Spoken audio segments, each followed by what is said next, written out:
Wednesday! Comment allez-vous les amis? Eh bien moi ça va très très bien. Avez-vous déjà entendu parler des conseillers consulaires? Ce n'est pas le consul, attention, conseillers consulaires. Ce sont des gens qui sont censés être nos représentants en tant que Français à l'étranger, qui sont élus pour un mandat de 6 ans et il y a donc ces représentants consulaires, conseillers consulaires, dans tous les pays du monde qui ont un consulat de France. Donc cette année, il y aura 433 élus dans le monde entier. Ils sont censés vous aider dans tout ce qui est administratif, bourse scolaire, parce que vous savez, quand on a un enfant scolarisé dans une école française à l'étranger, on a droit à des bourses. Tout ce qui est aide sociale, vie associative. Et pour moi, ce qui est peut-être le plus important, mais l'ambassade s'en charge et le consul aussi, il n'y a pas vraiment besoin d'un conseiller consulaire en cas de catastrophe naturelle, de conflit, de pandémie.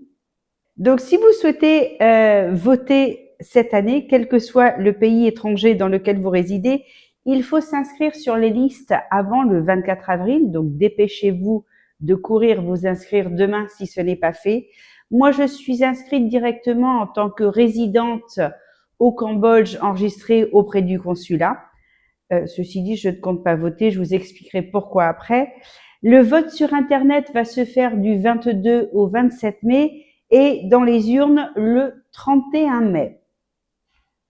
Vous pouvez avoir plus de renseignements sur diplomatie.gouv.fr ou sur service-public.gouv.fr. Pourquoi je ne vote pas? Alors déjà, j'estime que les problèmes administratifs en France, je les ai toujours réglés moi-même. J'ai jamais compté sur quelqu'un pour m'aider et sans bien même, personne ne m'a jamais aidé et n'a jamais été capable de faire quoi que ce soit pour moi le peu de fois où j'ai vraiment eu besoin d'aide. Donc pourquoi faire confiance à quelqu'un? Je ne fais confiance qu'à moi-même. Je ne suis pas une assistée. Je me débrouille, je suis curieuse, je me renseigne. Internet est un très bel outil, on peut trouver beaucoup de réponses et je pose des questions aux personnes qui ont pu avoir ce problème et je trouve la solution moi-même. Petite anecdote. En septembre dernier, il y a eu un apéritif de l'ADFE, c'est l'Association des Français à l'étranger, qui est à Siem Reap et à Phnom Penh aussi. Donc j'ai été à cette soirée. On m'a un peu vendu le bénéfice de faire partie de cette association. J'ai payé 20$. J'ai laissé mes coordonnées. Donc ils ont un groupe WhatsApp. Vous êtes bien assis? C'était début septembre. J'ai payé début septembre. Je n'ai pas eu de nouvelles pendant plusieurs mois. Et j'étais assez vicieuse pour laisser voir combien de temps si au bout d'un an, je retournais en allant leur dire « j'ai reçu 0 nouvelles ». Non, j'ai reçu l'ajout de mon numéro au groupe WhatsApp pour la galette des rois. Elle est pas bonne celle-là? Bon, alors les associations, très peu pour moi. Je sais que je ne vais pas me faire des amis, je m'en fiche, j'ai ce qu'il faut, je n'ai besoin de personne. Chacun y verra son avantage ou ses inconvénients, peu importe, vous êtes assez grand, je vous laisse décider par vous-même.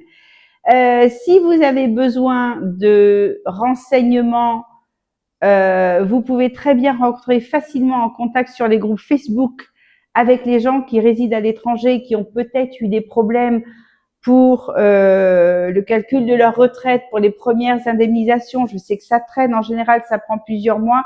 Et ça, malheureusement, les gens ne le savent pas. Alors que vous soyez en France, au Cambodge, en Afrique, c'est la même chose. Les caisses mettent quelques mois avant de tout dégager. Je sais qu'il y a aussi beaucoup de problèmes avec la CFE, la Caisse des Français à l'étranger. Je ne suis pas chez eux, je ne peux pas en parler, je ne parle que des sujets que je connais. Pareil, il y a des groupes d'entraide CFE. Je sais que ça change très souvent et je ne pense pas que ce soit juste un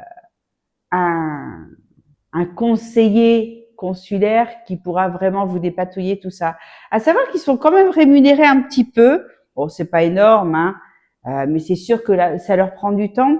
1 800 € par semestre. Bon, ça me semble raisonnable parce que je pense qu'ils doivent quand même se déplacer aussi. Par exemple, ici, entre Siem Reap et Phnom Penh, ça engage des frais. C'est normal qu'ils soient indemnisés.